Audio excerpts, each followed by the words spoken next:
So I'm click that because she kind of looked in the direction. So I'm going to click any interaction she gives me.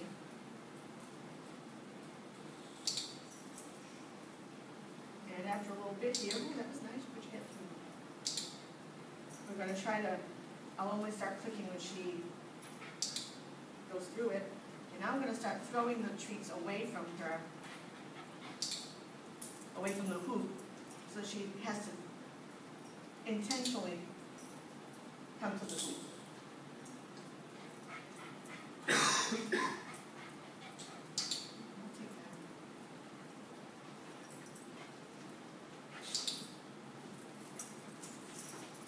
Anyone can notice I'm not talking a whole lot to her. Because I want her to, oh, if you can't see, feel free to come on up. You won't disturb her if you want to move up. Oops, I'm a little late on that one, but you already saw that.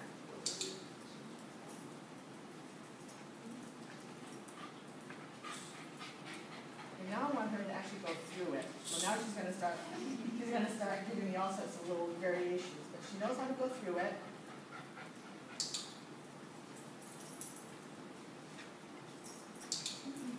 No, I threw it over there.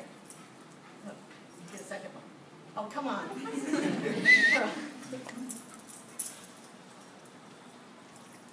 Sometimes I think she does it to see more treats. It's not like you can't see these. Oh, and for treats, I'm using very high value reward treats for her. I've got some dried salmon, some venison, buffalo, peanut butter treats.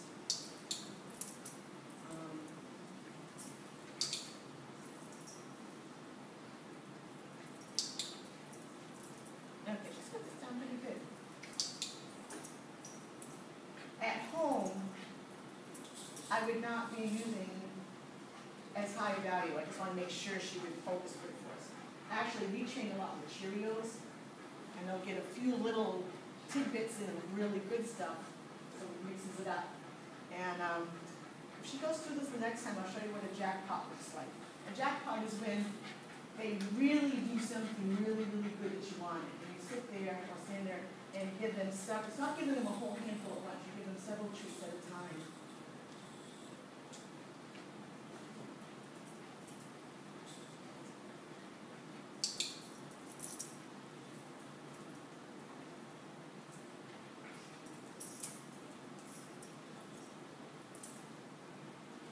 So that's kind of a little jackpot. The idea being that it kind of accentuates or helps them understand that, yeah, that's really good performance. Please note, too, that you're saying to yourself, well, he's going through the hoop, move on to the next thing. A handful of attempts that she gets it right, that's not enough for her to really learn the association. You need to have it happen dozens of times. For this trick from start to finish, well, can take several days to a week. And normally when we do clicker training, I would be doing much more than what I just did for a session. Because this is mentally tiring for her. She may kind of fade out here at some point. But also, can you talk about latent learning? No. Oh, well, there's a term called latent learning, which I'm sure you've all experienced when you struggle with something. So you take a break, maybe take a nap or something, and then when you wake up and go back to the task, all of a sudden you can do it. Right? That's latent learning. So it helps with the dogs too. Okay, let's do a couple more of those.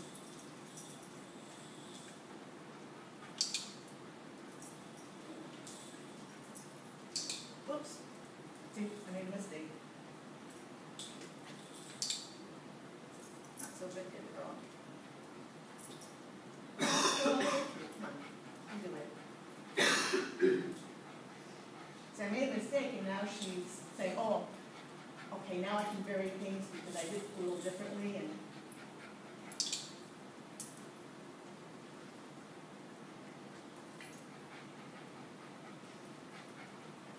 so you can tell she doesn't quite fully have it because she is still offering me other little behaviors. didn't click it on me, did I? Sorry. Yeah, but see, you notice how now she's going over and sniffing the edge of the hula hoop, right? Because there was a late click, so now she thinks maybe the edge of the hula hoop has something to do with it. This is how you create superstitious behavior. See people who bowl and then they lean thinking they're going to redirect the ball's movement? Well, that's because once upon a time it turned when they leaned, and now they've added that into their repertoire. So superstitious behavior is just reinforcements that are just off a little bit. Susan, just going, start attaching your command words so they can see how that's done.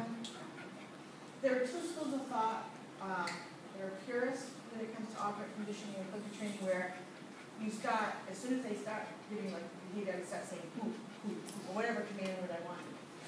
The purist would say you don't attach a command or a verbal until the entire behavior has been taught. I kind of follow you too.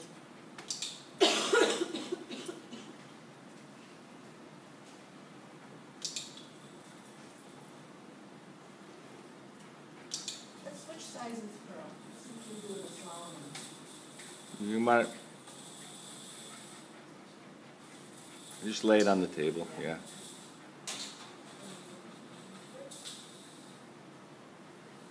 You do it with the smaller one?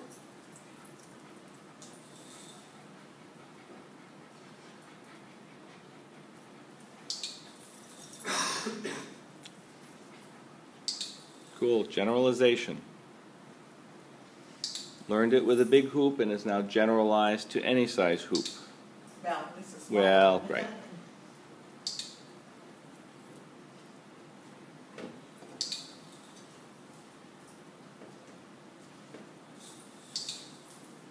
Okay, just to give you a sense of some more shaping, she doesn't fully have it, but let's, what I'm going to do next is start to move it. There's a big sound that kind of startles her. So all I'm going to do is, as she's going through it, I'm just going to roll it back and forth in my hand. See what she does. Oops, I clicked it too. Let me do it with more space. This is sort of like you need three hands, right? Can you tap your head and rub your belly? Can you roll the hula hoop, click, and toss a treat all at the same time?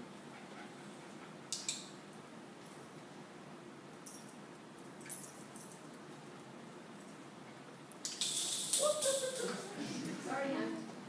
Sorry.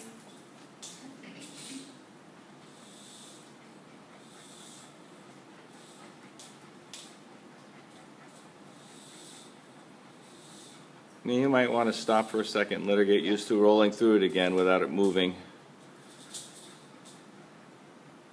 It's kind of like the shoot from last night. Oh, yeah. Yeah, she's an agility dog, been training for 9 years, and last night, she had difficulty with, it was my timing, doing a sequence of obstacles. So I started with the teeter, the shoot rather, which was the beginning of the obstacle sequence. And because I stopped her midway through the sequence and went back to the shoot, she thought the shoot was the problem.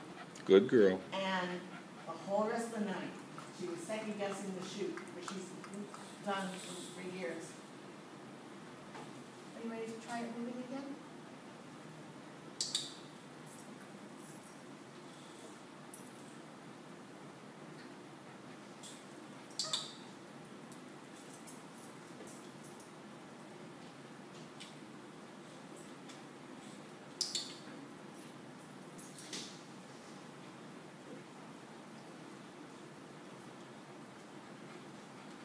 Okay, notice she's watching my hand, because she knows that's where the clicker is. So she's basically waiting for me to move my hand.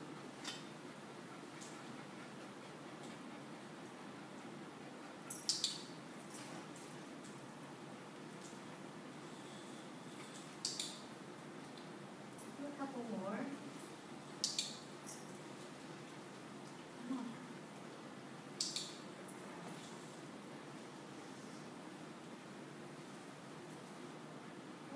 We'll break. Do you guys have any questions?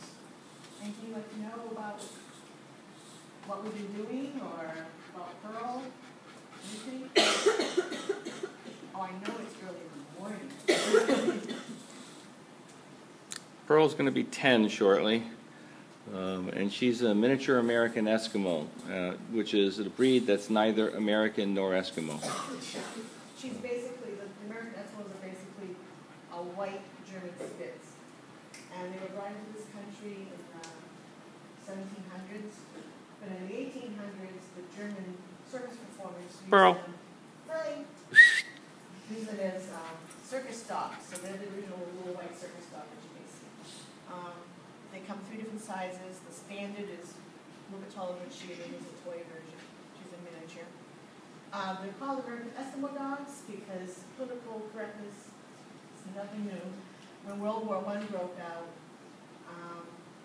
calling them a Spitz, which is the general breed name, was too German in this country. So they changed the name to American Eskimo dog. They have no connection with Huskies in their breeding or Samoyeds. Samoyeds. Pearl. 2 different Pearl. lines of Pearl. Girl, what you doing? Girl. Good girl. Okay, what should we do next, David? We're going to try to roll it. How are we going to work that? We haven't figured that out yet. I always like to take a little break from this and give her. You want to try the other one? See what she does? You want to confuse her? Because she really doesn't have the whole thing down. I don't want to move too fast on it. Again, I'm trying to stop the video from playing. So let's try this other. This other one. Why is that?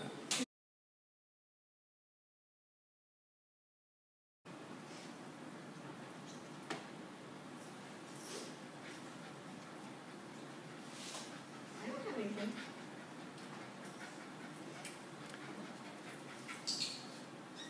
All right, so notice she's got to figure out what the behavior is, and she's given no clue. It's just try something and see what happens. Those are called volunteering behaviors. You don't usually keep things boxes on the floor. So even just approaching, she doesn't have to touch it. I just want her to interact, understand that that's what's important. Oh, nice. Now I'm gonna. Okay, she kind of knows the box is important, so. See if I can get her to do more with the tissue. Look there. Well, she's swatting it with a paw. Yeah, I know. Unfortunately, it's on the other side of me, so I can't really. Oh, we just got the box that time. Whoa.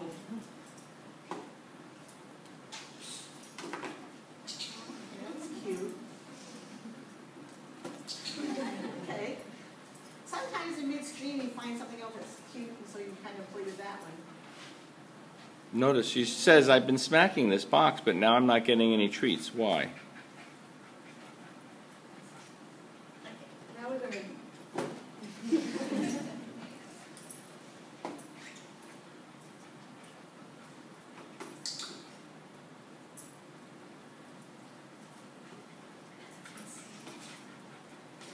This is really fun, having a small white dog and white tissue.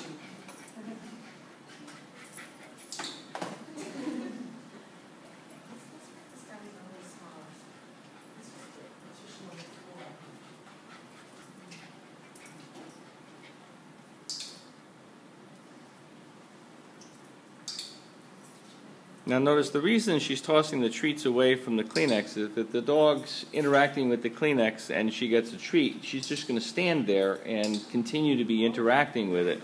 So you need to move her away from it.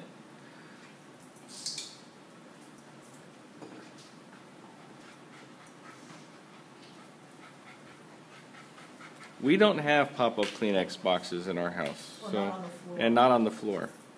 Mainly because 4 dogs would be a disaster, and 2 cats would be a disaster. Your border boys are of interest to me.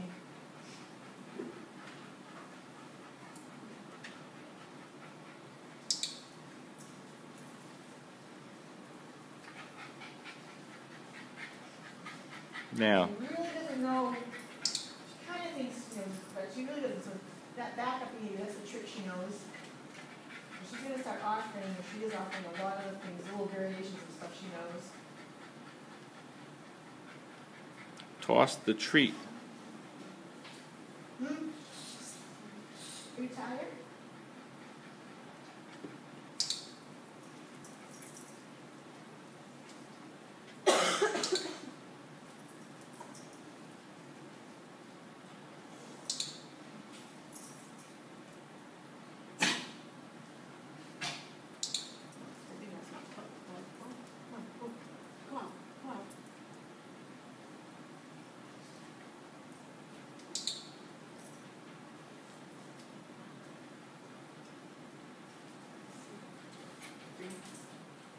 Really?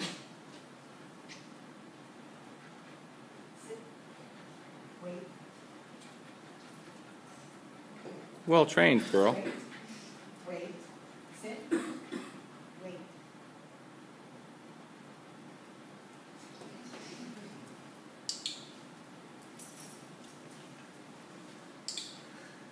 All of our dogs have been very paw-oriented. They really like to manipulate things with their paws and not with their muzzles, which is really kind of annoying when you're trying to teach a trick where she's going to pick up a Kleenex with her mouth. I think if I were home, what I might do, we have something called an alley-oop. It's basically a softball on a stick. It's about Ping pong size. ping pong size, and it stands on a stick and it wobbles back and forth so they can hit it. She knows a touch command. She uses her nose for that. So what I might do at home, or I could do it here if I had it, is to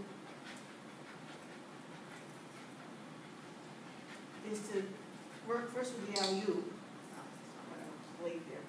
Work with the alley-oop, and so she's touching that with her muzzle consistently, and then move the alley-oop closer and closer to the Kleenex, and eventually get her so she would be touching the Kleenex, not the alley-oop, then fade the alley-oop out totally.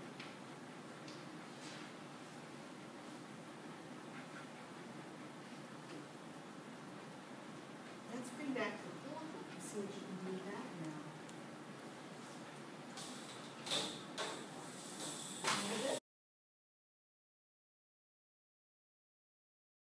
You don't like the sound, do you? I think little Curly's getting tired.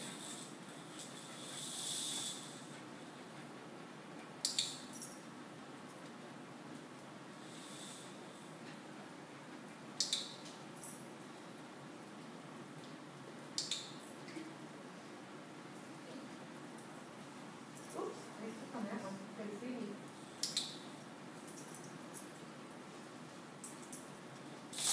Oops, sorry.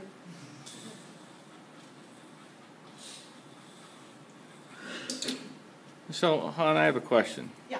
Suppose I get a volunteer from the audience Yeah. who stands in between these two, and you actually roll the hoop towards that person. Oh, we can try it. Anybody want to try collecting a hoop as it rolls towards them? We're going to start out with just really close, like when we're moving it, like a foot or two. Yeah. Come on up. Mr. Rodriguez is going to give it a shot. Yeah, cool. You just stand between those, in the aisle there a little bit. Go a little closer. Because we're going to start out really short distance rolling it, okay? So, you can roll it back to me. I'm sorry, honey. Sorry.